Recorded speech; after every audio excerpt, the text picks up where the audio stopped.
Mu myaka 150 uturutse nonaha ngo muri iki gihe ngo nta muntu n'umwe uri kumva ubu butumwa ndi kubaha uyu munsi uzaba uri muzima, twese tuzaba twarapfuye. Wumve neza ubutumwa 70% ndetse 100% y'ibyo twakoreye mu isi bizaba byaribagiranye. Ubanza uca akarongo aho ngaho tugeze. Ndagira mwumve ubutumwa twahawe n'umuntu wese utazwi. Murabizi nta kiganiro cy'ubugoryi njya mbabwira mbahereza hano ngo dusubize amaso inyuma. Mu myaka 150 ishize yatubanjirije cyangwa se yabatubanjirije, aho no mu mwaka w'1872 ngo nta muntu n'umwe muri icyo gihe wigeze agira icyo akora mu iyi si ukiriho ari muzima. Ibyo ariko ntabwo birenze. Ngo ikirenze ni ikihe rero? Ngo muri imyaka igiye kuza twese mu bari gusoma cyangwa se mu bari kumva ubutumwa, ngo nta n'umwe uzaba ushobora cyangwa se anashobora no kwibuka isura y'umuntu n'umwe wo muri iki kinyejana bari kumwe. Hagarara aho ngaho gato ngo noneho nurangiza utekereze ukuntu benshi bo mu myaka 150 ishize imbere yacu, bamwe muri bo ngo bagiye bagambanira mu miryango yabo ndetse ngo bakanabagurisha nk'abacakara, babaguranye ikirahuri kimwe cyo kwirebamo miroir. Iki kirahuri bireberamo, benshi muri abo bo mu myaka 150 ishize ngo bisha bo mu miryango yabo barabahitana, babaziza agace gato ku butaka bari bugabane cyangwa se bari barasigiwe ko kugabana n'ubutaka. Ngo bicanye bapfa umunyu, abandi bapfaga imyumbati ngiyi bahinga. Tekereza imyumbati, ikirori, miroir bireberamo, umunyu. Ati mbese ibyo byose biri hehe uyu munsi? Ibyo byose barwaniraga, ibyo byose bapfaga.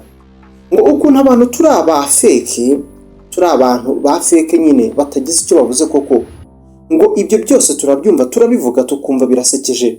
Ngo aho rero niho tubera ibigoryi n'abantu.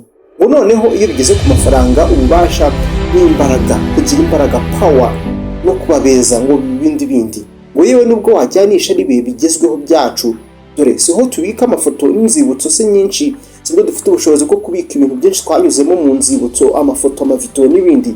Reka dufate urugero, Michael Jackson yari icyamamare mu kuririmba cy'ibihe byose, nta muntu utamuzi muri iyi myaka.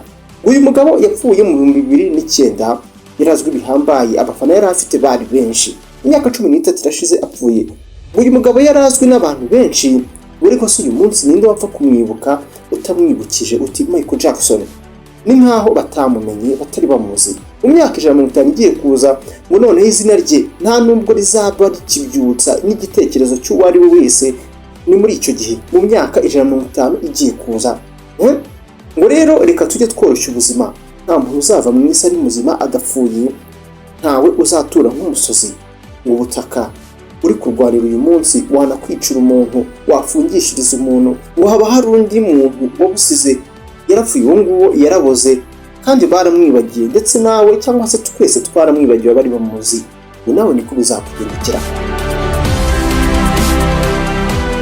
Ubuzima tubamo buragoye, kandi uko bugenda bucya burushaho gukomera no kuba amayobera akaze. Iyo ucuze nabi ntumenye watakariye. Niyo mpamvu guhera uyu munsi dukurikira amasomo ngukira hano kuri Tele Montagne Rwanda, amasomo yagufasha mu buzima. Mu myaka 150 igiye kuza, nta modoka, nta telefone cyangwa ikindi kintu icyo ari cyo cyose mu byo turi gukoresha uyu munsi kizaba kigize icyo kivuze n'icyo gihe. Nguko oroshya ubuzima, kandi jya woroshya ubuzima.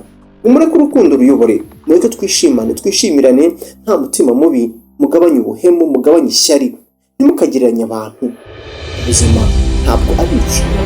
N'ubundi nyuma na nyuma twese tugira uruhande dufata, urwo ni urupfu. Ubundi ukuntu bimeze, ikibazo kibaho ni kimwe gusa. Cya mbere tureba ngo ninde uzagenda karembere y'abandi, ni mu rupfu. Ngo naho ubundi twese uko twakabaye tuzagera umunsi umwe, ni mu rupfu. Dore nuko nkuko tubusoje bwa ubutumwa hano kuri Tele Montagne Rwanda, ahantu wakurikira ibiganiro, inkuru zigezweho kandi amasomo y'ubuzima, kuko twizera ko biri mu bintu dukenera buri munsi kugira ngo tube tubayeho neza kandi tujyana n'ibihe. Menya byinshi ku bibera mu isi rero ukurikira Tele Montagne Rwanda. Bimanutse munsi y'iyi video ubaye utarabikora, ukareba ahantu handitse ijambo subscribe, aho hantu handitse iryo jambo ni subscribe, ukakanda aho ngaho ubutangira kujya ubona ibiganiro byacu byose mu buryo bukoroye bitakugoye. Ubundi tukajya tubana mu bintu by'ubwenge nk'ibi. Ubutasinza babone rero niyo gahunda. Nitwa Samuel Mugisha. Reka Imana duhana umugisha nimukora ku kantu subscribe.